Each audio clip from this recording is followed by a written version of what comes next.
Hooligans, and welcome back for some more Shelton Shenanigans. We are here today to read chapter 17 of our Woods Runner book.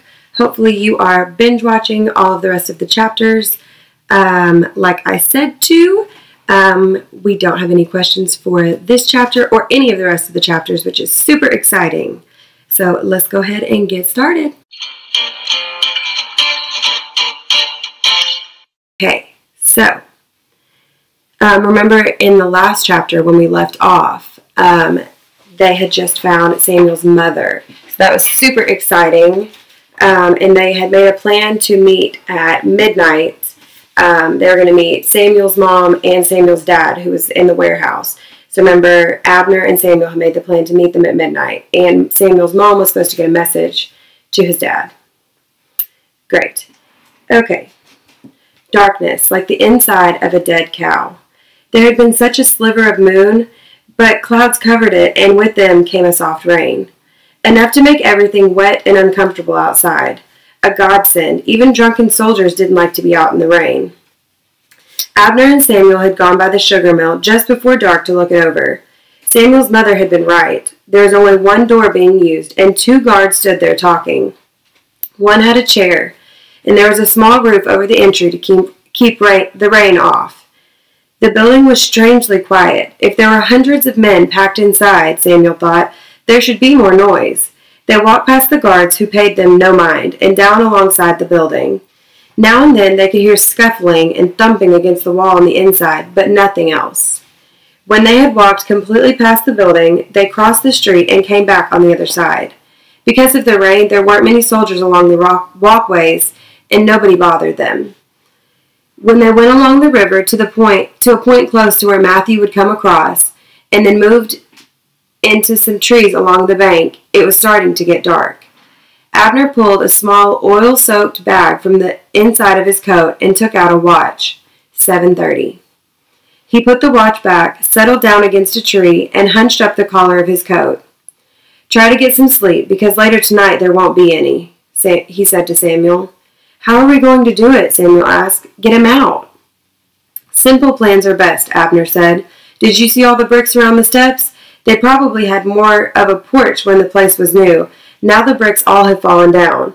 I'll distract the guard, you take the brick, and you'll have to hit him over the head. That's your plan? Samuel stared at him. What if both the guards are there? Abner said, I'll be ready for him. You just do your part. Samuel still stared. We've come this far, and you tell me just to hit him over the head with a brick? Hard, Abner added. Hit him over the head with a brick. Hard. Then we open the door, grab your father, and run.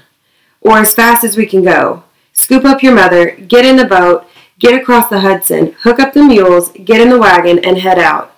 A good, simple plan. And in the end, that was exactly the way it worked. Almost. Samuel surprised himself.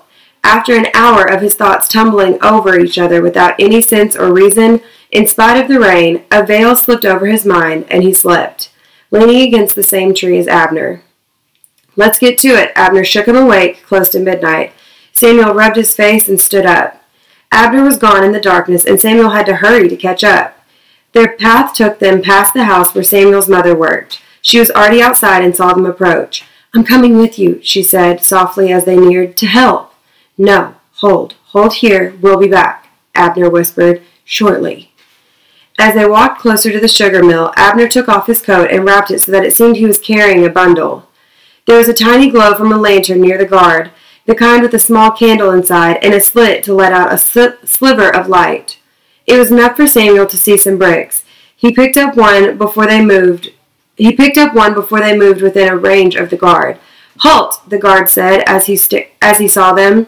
Samuel held the brick behind him. State your purpose. Bringing food, Abner said, holding up the bundle, for the prisoners. Advance. The guard stepped forward, interested in the package. They climbed the steps to the entrance, Abner in front of the guards, and Samuel slightly to the side, gripping the brick. Abner held out the bundle, and the guard put the butt of his musket on the ground to free one hand to open the package. He leaned forward, and Abner said in a soft conversational tone, Now, Samuel. And Samuel hit the guard with the brick. Hard. A moment's hesitation, then the guard fell. Abner caught him, slid him off to the side of the door, and laid him on the platform. Turned to the door, padlocked. He swore. Gently, delicately, he worked off the keys off the guard's belt and unlocked the door. He flung it open. Samuel's father was in the doorway, and even in the dim glow, Samuel could see that he was in bad shape. Face skull-like, eyes sunken in. He almost fell into Samuel's arms, but he wasn't alone. 30, 40 more men were waiting with him, and as soon as he was outside, they piled out, scattering like quail, a stream of prisoners, thin as cadavers, pouring out of the shed in a strange silence, moving in all directions. "Come," Abner took Samuel's father's arm. "No time." With Abner on one side and Samuel on the other, they carried Samuel's father, toes dragging through the darkness. Samuel's mother was waiting and hurried over to help. Twice they tripped and stumbled in the darkness, but they were fast and moved as rapidly as possible to where Matthew would be with the boat. He wasn't there. "I'll look up and down the bank," Abner said. "Stay here and watch." He vanished upstream in the darkness. Minutes that seemed like hours passed before he came back. "Nothing. I'll check downstream." Again, an indeterminable amount of time passed while the three of them stood in silence. Abner came back shaking his head. "Are you sure, Matthew?" Samuel started to ask.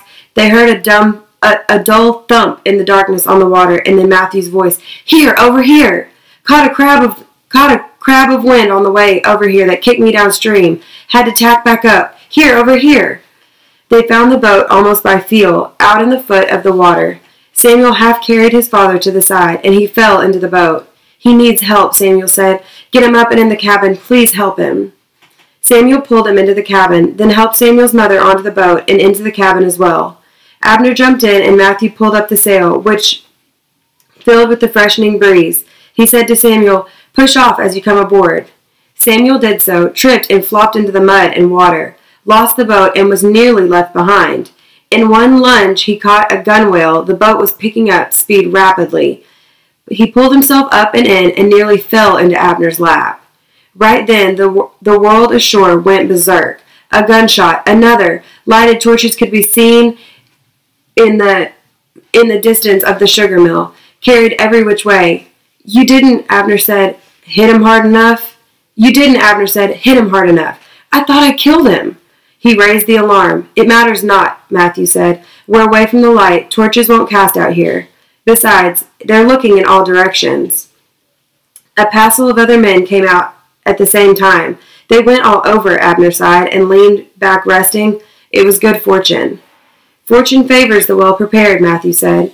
He stood from the bucket where he was sitting and took out a package wrapped in cloth. "Emily sent beef sandwiches and milk mixed with rum." "Rum?" Samuel asked. "Milk and rum?" "It heats the blood, makes the food go in better. It's not for you, but for your father. Here, hand it in the cabin. Tell him to eat slowly or he'll end up losing it." That means throwing up. Samuel took the package and moved into the cabin. If possible, it was darker inside than it was outside. "Mother, Father?" "Here," his mother said, and he felt a hand on his arm. "Father is next to me." "I'm here," his father said. "Samuel, I'm so thankful to see you." Small laugh. "Well, I can't see you at all. My son, I never dreamed you were still alive, much less that you would win me my freedom in this bold manner." His voice was faint. "Hold out your hand." Samuel fumbled in the package and pulled out a sandwich. Matthew brought food. He held a sandwich out in the void, felt a hand grasp it, and then heard his father wolfing it. "Eat slow, or Matthew says you'll lose it." He fished a small lidded crock out of the package. "Here's some warm milk mixed with rum. He says it'll make the food go down better." The chewing slowed as he held the crock out in darkness and felt for his mother's hand to take it.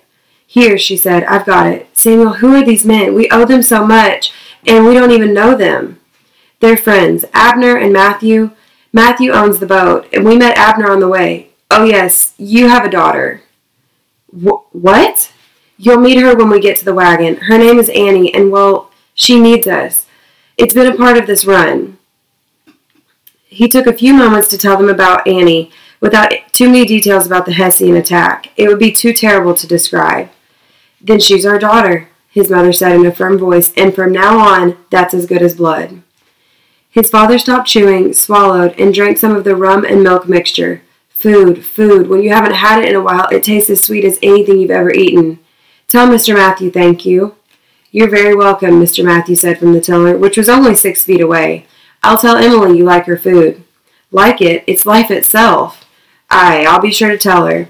I feel guilty, though, Samuel's father whispered. So many men in that shed, and in other sheds, starving, and I get food. It's the way of it, Abner put in from the darkness. It's the way of war. Some get, some don't, and some live, some don't. It's just the way of it. It's so bad. It really is, yes, it really is.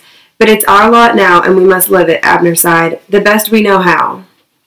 And with that, there was silence the rest of the way across the river, broken only by the lap of water on the side of the boat. Such a good chapter. They found their mom and dad. How exciting. Okay, so I'm going to hop off here. Like I said in the last video, I'm too excited, so I'm going to go ahead and read chapter 18. So I will catch y'all in the next video. Love you, and go change the world.